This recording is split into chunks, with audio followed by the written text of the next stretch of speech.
এদিকে হিমি লাইব্রেরিতে গিয়ে বসে আছে জাফিন নামটার অর্থ বের করার জন্য। জাফিন এটা যে কারো নাম সেটা সে শতভাগ শিওর, কিন্তু এই কেউটা কে?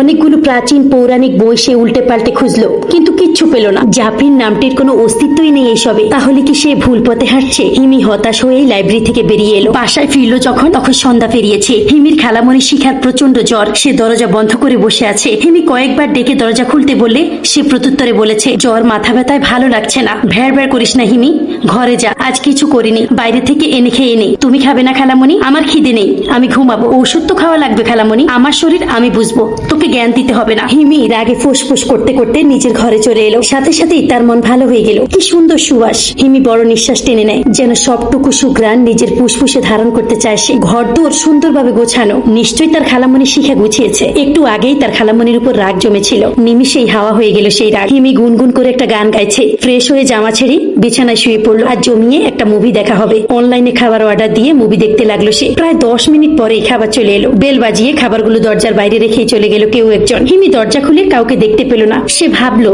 যেহেতু অনলাইনে খাবার পেমেন্ট করা হয়েছে আগে, তাই আর কেউ দাঁড়ায়নি। হিমি খাবারগুলো ভিতরে নিয়ে এসেই খেতে বসলো। দীর্ঘদিন পর এত সুস্বাদু খাবার খেলো সে। প্রতিটি আইটেম অসম্ভব সুন্দর। ফোন হাতে নিয়ে ফুড পান্ডার একটা ভালো রিভিউ দেওয়ার আশায় তাদেরকে কল দিতেই চোখ ছানা বড়া। ফুড অর্ডার ক্যান্সেল হয়ে গেছে মিনিট 10 আগে। ওরা ক্যান্সেল করে টাকাটাও রিফান্ড করে দিয়েছে। তাহলে যে খাবারটা হিমি খেলো তা কোথা থেকে এসেছে? হিমির হঠাৎ করেই গা গুলিয়ে উঠলো, বমিতে মুখ ভরে গেল। একের পর এক এত বিস্ময়কর ঘটনা তার সঙ্গে কেন ঘটছে? কে জানে এসবের পিছনে কে আছে? সময় তখন মধ্যরাত। হিমি অচেতনের মতো বিছানায় পড়ে রয়েছে। ঘুমের অতলে হারিয়ে গেছে বিধ্বস্ত শরীরটা। হিমি টের পাচ্ছে তার ঘরে কিছু একটা আবির্ভাব হয়েছে। একটা ধোঁয়া ধীরে ধীরে জানালা ভেদ করে রুমের ভেতর ঢুকলো। তারপর কুণ্ডলি পাকাতে শুরু করলো। একসময় ধোঁয়া থেকে তৈরি হলো একটা মানুষের অবয়ব। চেহারা নেই, হাত দুটো বোঝা যাচ্ছে। কোমরের নিচ থেকে সম্পূর্ণ ধোয়া হয়ে আছে। অবয়বটি পুরুষ। হিমি চোখ মেলতে পারছে না, অথচ ওই স্পষ্ট সবটা দেখছে। হিমি দেখলো অবয়বটি ধীরে ধীরে ওর মাথার কাছে এসে বসলো। আজও শরীরে পোশাকের লেশ মাত্র নেই, শুধুই একটি ছায়া। হিমি চুলগুলো ধীরে ধীরে নড়ে চড়ে ওঠে। অবয়বটি এক আঙ্গুলে হিমি চুলগুলো পেঁচাতে শুরু করলো। হিমি আতঙ্কিত বোধ করছে। এই ঘুম কেন ভাঙছে না? এটা স্বপ্ন, নিশ্চিত স্বপ্ন। চোখ বুঝে কেউ বাস্তবতা দেখতে পারে না। হিমি প্রাণপণে ঘুম ভাঙানোর চেষ্টা করতেই অবয়ব কণ্ঠটি গমগমে স্বরে বলে উঠলো, আমি চাইলেই এই বাড়িটা এক মুহূর্তে মাটিতে ফেলে দিতে পারি। আমি চাইলে তোমার মাথার উপরে ছাদ চুটকিতে তোমার উপরে ফেলতে পারি। চাইলেই তোমার অস্তিত্ব এই পৃথিবী থেকে চিরতরে মুছে দিতে পারি। কিন্তু আমি তোমার কোনো ক্ষতি করিনি, করবো না। তবুও কেন আমাকে এত ভয় পাচ্ছ মেয়ে? হিমির নিঃশ্বাস আটকে আসছে। ও মনে মনে আল্লাহকে ডাকছে, হে আল্লাহ, আমাকে সাহায্য করো। আমার এই মরণ ঘুম তুমি ভাঙিয়ে দাও। চোখ খুলে দাও। আমি যেন আর কিছু না দেখি, আর কিছু যেন না শুনি। হিমি দোয়া পড়তে পড়তে চোখ মেলে তাকায়। কোথায় ছায়া, কোথায় কি?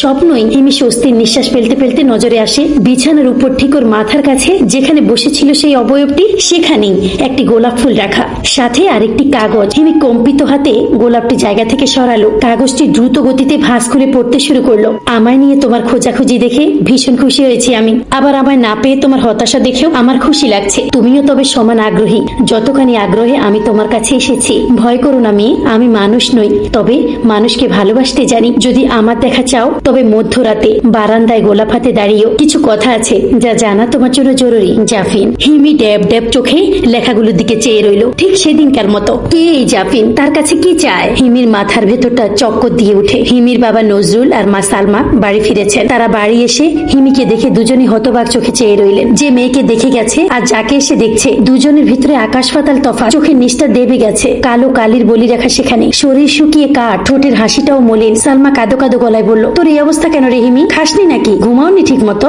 নিশ্চয়ই এই কয়দিনে ইচ্ছে মতো রাত জেগেছ।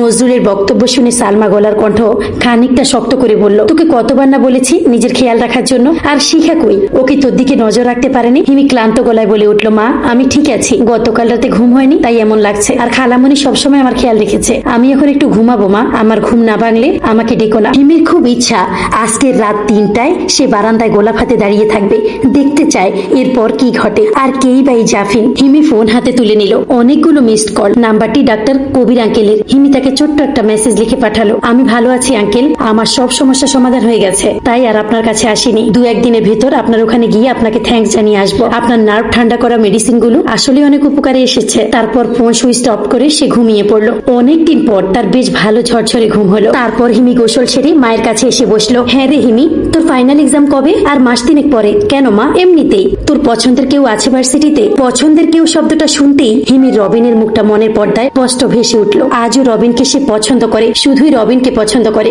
আর কাউকে না। কিন্তু আজকের রবিনের সাথে আগের বোলাবেলা রবিনের বিস্তর ফারাক। ওই রবিন হারিয়ে গেছে। হিমি অত্যন্ত সন্তর্পণে মাকে বলল, না মা, আমার কাউকে পছন্দ নাই। আচ্ছা শোন, আমি আর তোর বাবা যদি তোর জন্য কাউকে পছন্দ করি তাতে তোর কোনো আপত্তি আছে? শোন হিমি, একটা ছেলে আছে, নাম মিশুক। নামের মতোই মিশুক। সে খুব সহজে সবাইকে আপন করে নেয়। ছেলেটার সাথে তোর বিয়ের জন্য প্রস্তাব দিয়েছে। তুই চাইলে আমরা কথা বলে দেখতে পারি। ওর কতগুলো ছবি নিয়ে এসেছি, তুই দেখবি। হিমি ক্লান্ত সুরে বলল, রেখেছি ও মা, পরে না হয় দেখে নিব।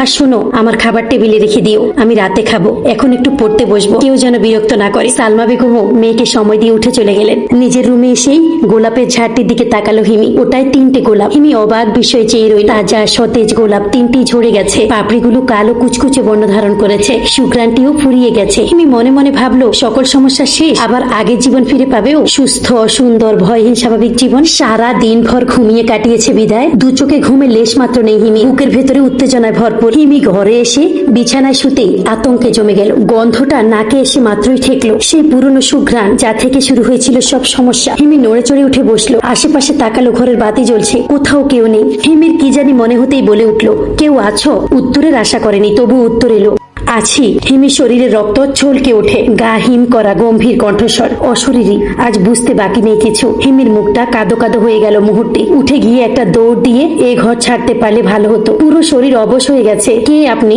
উত্তর এলো, জাফির। হিমি সাহস সঞ্চয় করলো, দোয়া পড়ে বুকে ফু দিল। নিজের হাতে চিমটি কাটলো। না, সে জেগেই আছে। এসব স্বপ্ন নয়, সত্যি। আপনার পুরো পরিচয় দিন, প্রশ্ন করলো। কাঁথা দিয়ে নিজের পুরো শরীর পেঁচিয়ে নিয়েছে এর মধ্যে। বলবো, তার আগে তোমাকে বলি, তোমার সামনে অনেক বিপদ। ওরা এসেছে। ওরা? ওরা কারা? কারা এসেছে? আর আমার কি বিপদ? ওরা ইফরিতের বংশধর। ইফরিত? এ আবার কে?